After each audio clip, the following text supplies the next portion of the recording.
Hello everyone, today I'm looking at Geist for the GameCube. This was one of those GameCube games that people really overhyped and were like, oh, this is such a revolutionary, new, cool idea for a game.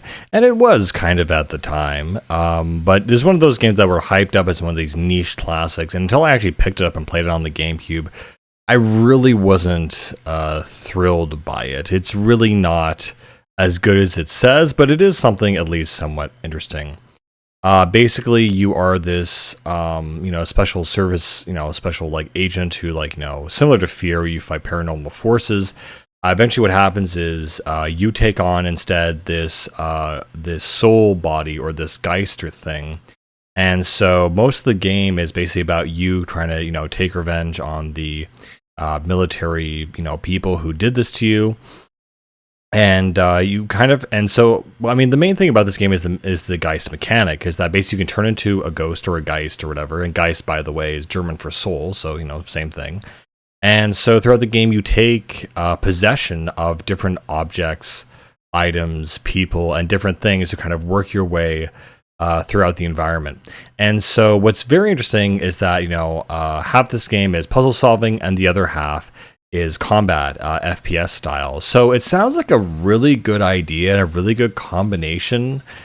And for some reason, I just hated this game. I just found it very, self-important or like atrociously boring or something. Maybe it's the music that added the tone to it that made it feel very cheesy and whatever.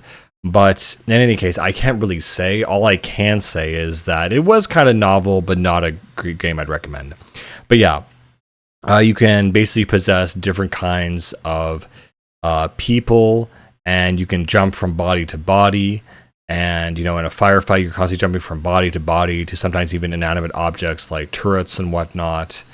And again, there's just a lot of more puzzle solving in this game than I was expecting. Not that I don't like puzzle solving, which I do. So that's why it's a little bit weird to me. I didn't even enjoy this. And so basically you have to do a certain amount of things to either, get someone's awareness down so they can be possessed, or you have to do a series of maneuvers and puzzles that allows you to possess them or to freak them out, or basically to, haunt or infect certain items that will progress you through the mission, like door locks, for example, or computer screens and things like that. And and so you're part of this underground secret facility where they're studying like demon energy or something. There's a giant demon in this pit who I actually really like the demon design in this game. I actually think it's really, really cool, really well done. That's the one thing that stood out to me. But for some reason, I found this game to be just a massive, massive bore. It was just, I've already said that, but yeah. Again, the gunplay is fine. The puzzle solving is fine. It just feels a bit hokey, is the word I think I would use at this point throughout most of the game. And so yeah, you have the typical general guy who's like, okay, don't let him get through the barriers, don't let him get through the crossing.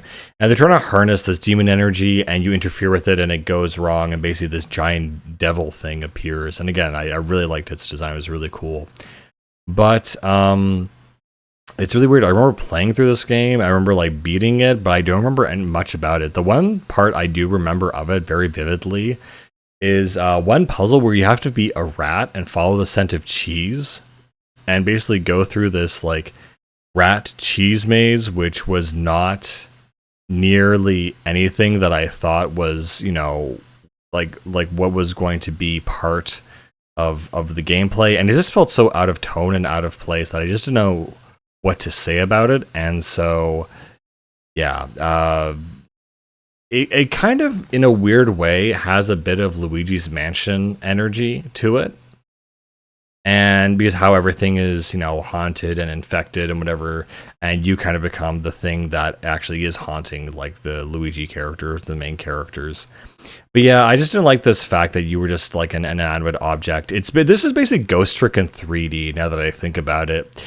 And again, Ghost Trick is one of those games I didn't like either. I don't know if there's a relation to the gameplay perspective or the aesthetic perspective, but I just didn't enjoy it. Yeah, I don't know. That's really much everything I can say about Geist. It's a quick, weird, fun game, But outside of that, I can't really recommend it, and I think I sold it a long time ago.